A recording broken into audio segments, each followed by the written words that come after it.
Now you can get the precise address of the location where you parked, using what3words app on iPhone or Android device.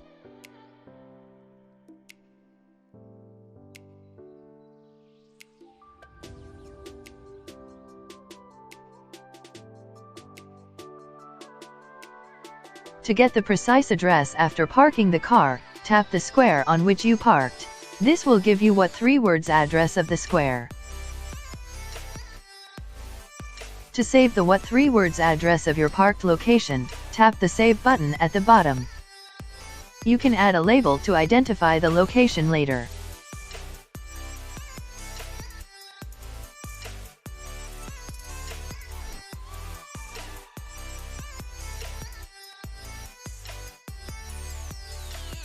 In this example, this address is saved in the list called Parking Location.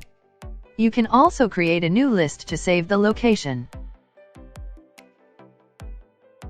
Once you save the parking location, you can go to the saved locations and identify the recently parked location with the label. Tap the location to open. Now you can share this location or navigate using one of the navigation apps on your iPhone.